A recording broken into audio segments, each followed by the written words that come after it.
Thamoida faurukliba nungshibasi kayam kuina lotsinduna thamkigani. Mabu asumna kayam kuina wahankigani. Aina tawrise yam lale khali. Numito aina yumda hankibada mamado kok chikpa hawi haiduna hiptuna lerami. Mamana hiptuna laikhrabadi imungi kupno mayamse pumho hoi. Housewife amagi responsibility se matamduda khangi. Bababu chak pizaramlaga mamabu chak pizaba changi. Mama se chak khitang chathokse. Chathubi mama kok se haigatpa yade. Nang chatho uro. Mama hayeng charage. Ngai haktang hippaga adum phazakhinida. Kaishu tawroi. Mama chadradi aishu chararoi. Chathubi se icha maram mokpani. Mama ki kok se haigatpa ngamdre. Nang chatho uro. Aduga mama gi nakta thuna lauko. Numito mama gi nakta thenglabu phawba leikhi. Mama na tumthakibaga aisu aigi kada change. Phamungda hiptabada aigi phone da hipchalami. Phone do lokthokduna mon mayada thami. Tumthaba ngamkhide isai tagi haiduna phone hangdokpada wangthoigi miss call kon mathoi lerami. Aidi college halakpadagi phone do phamungda langsilaga mama gi nakta leibaduda phone lakpa amata khanghaudredana ai tofam khangkhide. Wangi number do dial tawi switch off hairai. Wakal charang nai inbox da leramba message to amuk pai. Wangi message hayeng college da ngana lao wari aruba amalai. Ai khakning bana langtak naki. Kari gi oizana mana hayeng college da kawisibo. Hayeng ngana chatlaga khanglani khanduna ai isai taraga tumthakre.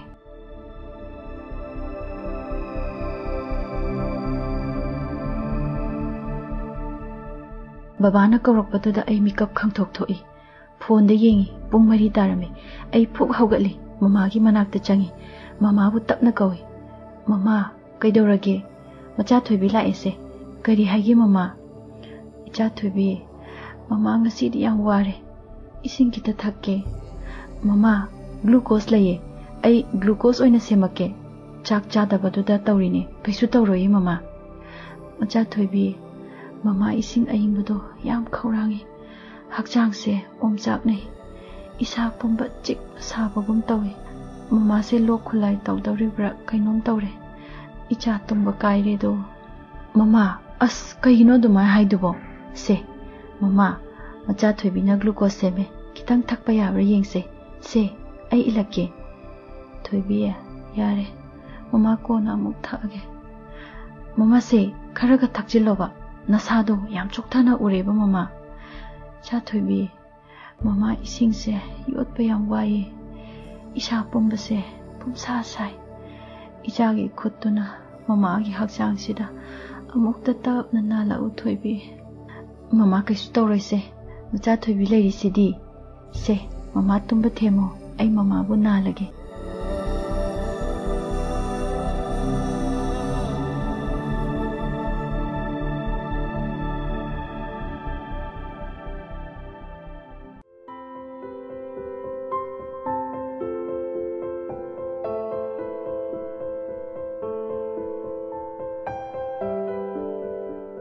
Nonganbaga mamabu doctor uncle gi clinic ta pure. Hida khara charaga adum pharanida hairaga test khara tawnaba hairai. Baba doctor uncle ga wari sana hawe.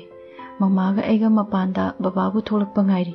Numito babina clinic ta mama gi test tawringai hidak langthak leiringai yum yobada numit phana thenglamle. Yum hek yobaga mama bu hiphalamaga ai chakhumda dum chensille. Mama na chaba yagadaba kari no hotnare. Mama bu chak pijaringai da wangthoi gi phone lai. Ai pai haude. Mama bu chak pijaram laga wang bu phone tawi. Ma ai gi phone kakthalai. Matam yengi. Pung ani helamle. Oh, ma ai bu soidana lana lauramlani. Numito ai leifam khangkhide. Wangi phone do kayarak try tawi adubu ma adum phone pairakidre. Ai tawfam khangkhide. Ma na hainingba wahi do ai taning mana langtaknaki. Ai leifam khangkhide. Asumna hidak langthak chabadagi mama hakchang yam phagatle. Aina chak thonglabasu inakta phamduna hinsang semba adum yaubi. Numito mama na wangi matang da hudori. Macha thoibi nang se hojekti leisabi pharabani wangthoido yam afaba angangni pisak piklingaidagi nakhoi ani se maihakta thatoknarakte nangbu maga mari leinabrane imada asengba hayo imana kallingaida ichagi luhongbado yengningi as mama asibu wanena hakchang khitang ngamdabaga mamagi karan ngangbido amu haurabra wangdo aigi imanabani mamana su hena khanglibadudi nakhoigi na tausida mama su haifam khangde hojiksu angang machagum mikop khuding khatnai ngai hakta unadabada su leiba ngamnade koi thi hekta thinai adubudi kaino ibani se mina huiga hodongani hainari ne ngai hakta unaba yade pangkha atta khatnaina adubu macha thoibi nakhoi hojikti chawre pakhang leisabi haibado pharabane nupaga nupiga bu kayam koina sumaina close oina tinaba yagadage ne yariba mama aikhoi mama gi thokse haura adone numitto wangi damak thamoida anoba asha anoba inot kaya haurakki ai mabu nusidaba nate adubu magi chamjaba mataududa aina lakna khibani ma yaudana ai hingba ngamloi khange adubu ngasiga numit marini di sure mana phone off thamkhrise nahan makai oirabadi yumda ngai hak leitana lakpa yabane adubu kaigino mana nongmada laktrisibo mabu mama nabagi pawse tadraba zala natraga mabu ana ek yaukhrabara ai leitafam khangkite wakhal sum tawrambadagi ai phuk hogali phiro loisili mamada college phawbadang chatluki ge hairamlaga mamada hidak chanaba sinaramlaga ai college tana thuna chatki aina class ta changkibada wangthoi leramde ai mapanda thoktuna yengi leiba udi imanaba imanabi singda hangobasu lakpa udi hai ai tawfam khangdana wanghoigi yumda chatlake khanduna gari thaudoke hotnaringaida wangthoina gari thaudokkibado oi ma mathanta nate maningda mi amasu tongki asibu ekhoi class ki mira ai masak uhaude ai thinthadana magi matung inai panglap laptana ekhoi gi achapot chafam cafe do da khamki ai su gari thaujeli makhoina changkhriba adomda changsili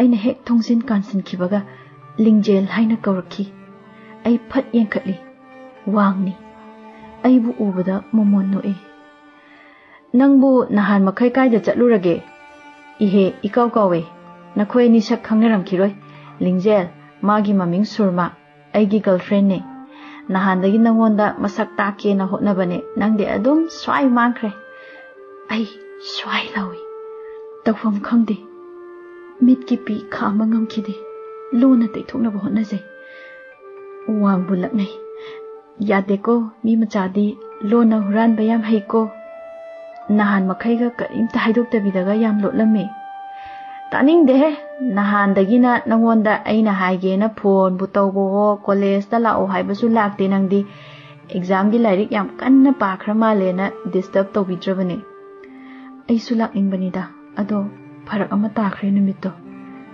yare yare aigi thabaktagi hena luba thabaksu leirabaro haisibo wa mamadu nahandagi masa ngamdabdana lei nangna hena khanglibaduni mamagi anaba horakpa matamda kamaina tawgi haido mama matanta thadokpa ngamdadana tawbane ado ai ngasi laisidi nangi nungaiba paw amasu tare aya mama naraga aingonda su karim hairaktaba nang kinchani ko ngaikho nangbu kaidorage namai namitkado imok maksile yam warabra kaisu tawdi ahing tumdabadu da oiramgani ai kaisu tawdeda ai yam nungaina leiriye ado nangbu chaka chara abra momo chakise aidi chara roige surmana ko ani chahoro mama do mathanda lehowe mahakpu punsigi aroiba oina amuktangdi karimnagi khanduna aina haiki ado wa nangna haiba chume bora uchiman banangi girlfriend se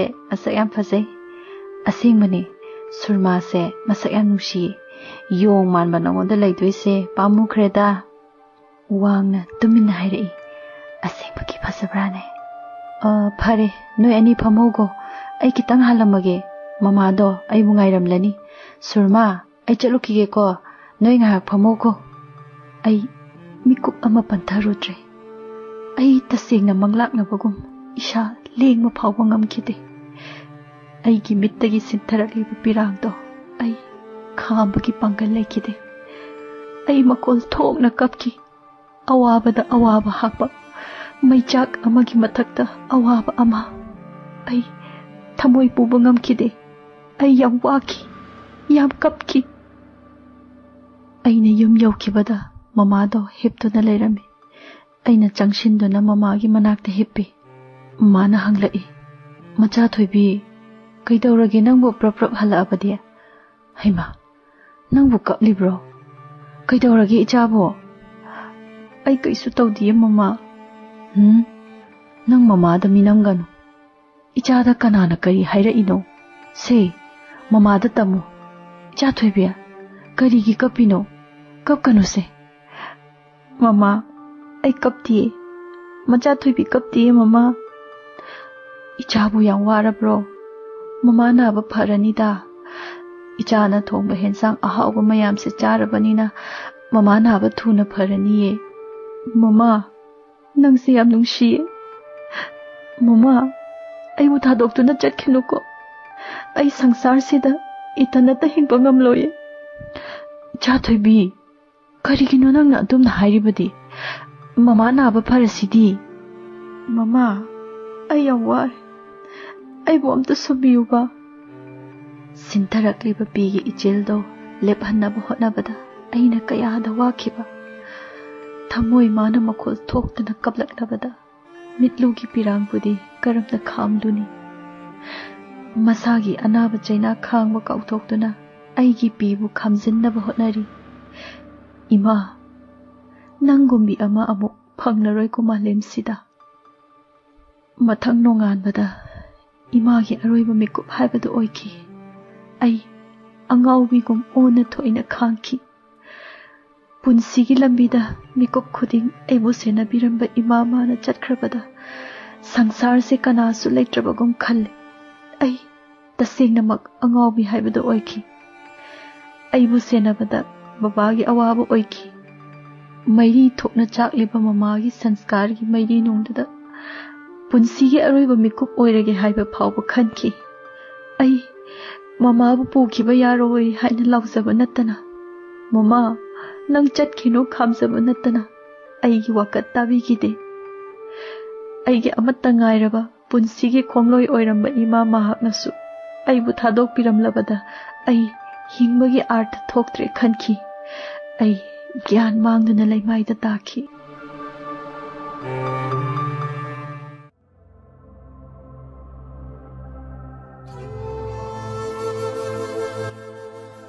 Mamagi karma ikui kuiduna aigi final year exam tawre. Ai lairik pakhidre. Thadaba yadabagi adum thaki. Amuk hanna wangbu unadanaba lotbada aigi awaba haibadu oiki. Exam loiba numito mayam punna gate lairami. Wangna aibu kawrai. Lingzel, ngayakta ngay kuo. Ngasidi graduation aroiba numitne. Mayam group photo amata namina se na hairi. Aigi awaba itawdo maso khangdabadi nate. Haurakliba pigi ijeldo kangkrasanu kayara khankrabani. Adubu hekta ngamde. Nung olo sap tawramlaba thamoise ngasidi iput naiba pirangi ihawpham oirari.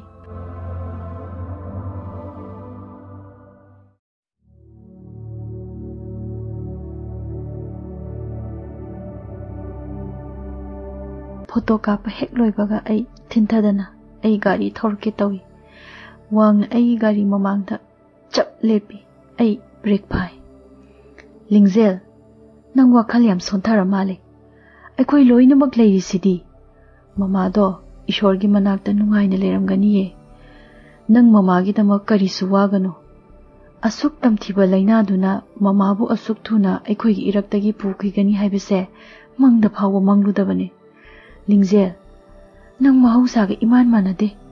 Karinu nang nahandak tawriba matawsibo. Nongmata aiga onsinnaduna wari phawa sarakhidrisibu. Ai nangoda kari lankrage. Ai wahai amata khumba ngamde. Mitludagi haurakpa pirangi ihauna aigi mit pumba thumatki. Ai khamba ngamdana kapki. Surma buluna tawbiyuko. Hairamlaga ai garido adum thaurai. Mabu amuk hana udaba mafam amada lapna chakhrege lepe. Wangthoi aigi matawduda nungaikhide. Kari maramgi mabu waraukibano haibasu ma khanglamloi. Numitto wang aibu unaba laame. Angangsingda ai leite thabak chatki haina khumanki. Ai kaadagi hentokte. Chada thaktabana aigi phibam yam thina soki. Mama leitaba yumse ihang hangbagum khali. Jangluba mafam khuding uruba potsak khuding mama bu mit mangda lephali aigi mit ki pi kangkhide. Graduation exam haitokle aidi yengludre aigi hainingba hotnaningba gi thauna su loikhre. Baba na aibu korokpaduda ai mapanda thoi. Icha thoibiya icha gi roll number dubu kaya ni haibano baba na khabar purai. Baba yengluranu kaisu yauram laroi. Icha thoibiya adumna hariba karigino nangna wakhal asuk sontharibasibo nangi damak baba lairibasidi. Aigi roll number hairamlaga ai kada adum change. Baba na ai exam first class da yaure haiduna koirang langi. Adubu ai hainingba kaisu poklude. Laikidrabi mama gi photo da yengduna ithanta tumina kapchai. Ima nang leiramlabadi ngasi gi mikupse kaya da nungairamgaba. Lairai paktuda nachagi kumhaise yengduna lairibra ima. Aisu ima gi nakta pubiro. Ai yam ware mama. Ai yam kapki. Pena kapki. Mama leitraba yumsida mikup amatasu ai pothafam khangde. Yengluba khuding ihang hangi. Mafam sida ai mikup amatasu lainingkide. Exam haidokpa numito wang aigi inakta laame. Hanagum karisu koidana aigi kaada changakduna aigi table da lairiba lairik singdo tap tap paiduna yengli. Lingzel, ai hora university chatkani ado nangi su form laur age ko. Nangi dang lauro. Aidi kedoraba. Ha. Laurabo haise. Kaya mabu patriba nupido yengo. Wang, nang pamamo. Ai chalon birake. Yare seba phajilakanuda. Chak tokpada ngai haiba. Ado kana diloshallo. MU chatluse. Ai makha tamthararoye wang. Ai karisu hainingdreda. Kaino lingjia. Yaroi ko. Ai na horen form laura adwene. Sidi kaino. Nang isai meyaka ibro. Aya. Kaino si diary sida irisibo. Ayam to page. Adumain tawno. Nang paba yaba diary na tiye. Migi diary paba tawhide. Aya. Munbiga tawe. Seba. Amta yengi haibani. Diary sida iriba wahi singse. Nang paba ngambagi pangal laikiroye. Namito. Ma ayi nakta kuina leiramdre. Surmaga University chatkani haiduna. Adum chatkre.